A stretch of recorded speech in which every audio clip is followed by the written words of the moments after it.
attendez-les, attendez-les, oh. Attendez-les, attendez-les, attendez-les, oh. Attendez-les, attendez-les, attendez-les, attendez-les.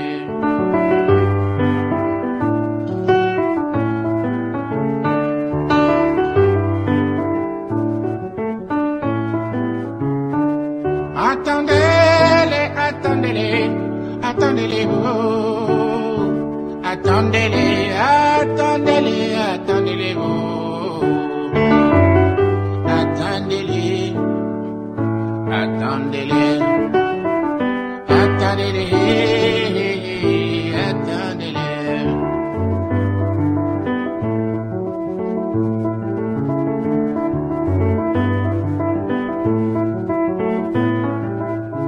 Makange makali kolo ya Afrika Ayimbaka. Attendez-les, attendez-les, adu elenga yibaka. Attendez-les mokili moko baluka baya ya bayibaka. Attendez-les mokili moko ningana Nzambe ayibaka. Attendez-les moyindo akopi. Patriotes et chers amis du Congo, l'homme que nous avons l'honneur de recevoir ce 23 mai l'an 2000 ici au Canada, Étienne Tshisekedi, le président de l'Union pour la démocratie et le progrès social et leader de l'opposition démocratique du Congo, est un apôtre de la paix et de la démocratie. Nous dirions encore mieux dans le contexte congolais, c'est l'apôtre de la paix et de la démocratie. Étienne Tshisekedi est sans doute l'opposant congolais qui, depuis 1980, a gardé le plus de constance dans la lutte pour l'instauration d'un régime démocratique dans son pays.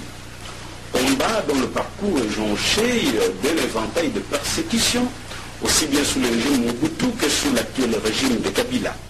Arrestations arbitraires fréquentes, enlèvements, relégations prolongées, dans des conditions difficilement supportables dans les villages de l'intérieur du pays, emprisonnement, l'homme en est sorti chaque fois plus déterminé. Fondateur et chef du parti l'Union pour la démocratie et le progrès social, UDP son cycle, Étienne Tshisekedi, fut aussi désigné le chef de file de l'opposition démocratique par ses pairs, d'autres partis d'opposition et par des chefs d'organisation de la société civile, alors réunis dans l'union sacrée de l'opposition démocratique. C'est à ce titre qu'il fut élu Premier ministre par une majorité de 72% de plus de 2800 délégués réunis à la Conférence nationale souveraine du Zaïre, CNES. Et c'est de 1991 à 1992. La CNES, un forum national qui s'éteint pour réorganiser le pouvoir du Zaïre. Tshisekedi en fut élu le Premier ministre. Il fut élu donc Premier ministre lors de ce forum et forma un gouvernement restreint à 13 ministres. Le gouvernement de transition démocratique formé par Tshisekedi à la grande satisfaction des Zaïrois fut malheureusement bloqué par l'armée de Mobutu après 2 mois d'exercice et n'a plus pu fonctionner dès lors. Depuis son élection donc, pour de nombreux Congolais, intellectuels surtout, Tshisekedi reste le Premier ministre légal du Congo, même aux fonctions, comparativement à tous les premiers ministres qui se sont succédés après sa révocation et qui furent nommés en violation du cadre constitutionnel mis en place par la CNS.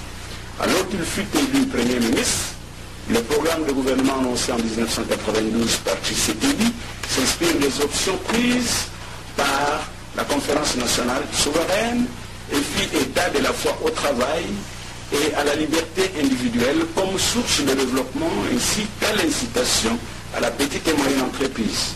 D'origine parlementaire, l'UDP fut créée en 1982 par une dissidence de 13 parlementaires qui résolurent de s'élever contre les styles de gestion de plus en plus autocratiques de Mobutu.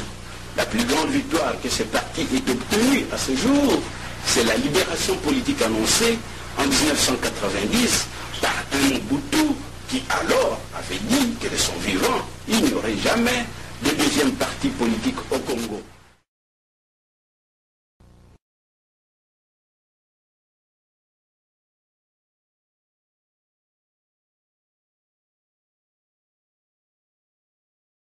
va se traduire certainement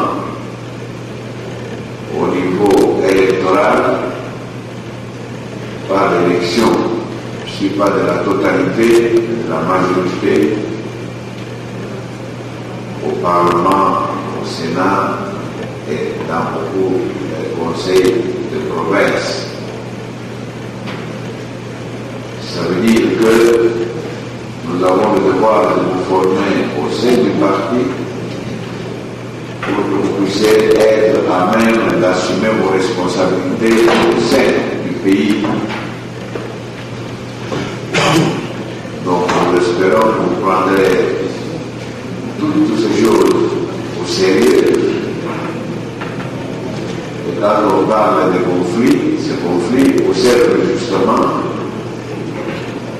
à montrer votre capacité à les résoudre. Les résoudre, je l'ai dit encore cet après-midi,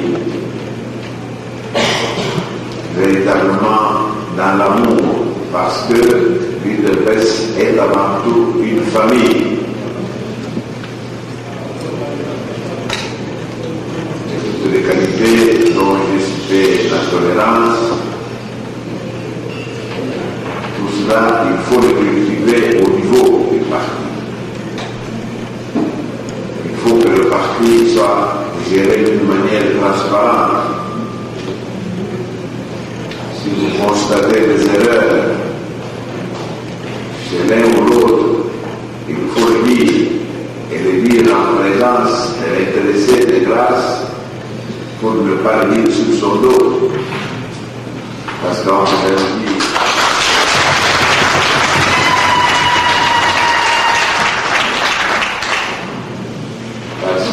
quand vous allez dire en sa présence, il saura s'expliquer, et en s'expliquant, il vous permet aussi de voir peut-être que c'est peut-être vous qui le critiquez, qui avez commis une erreur.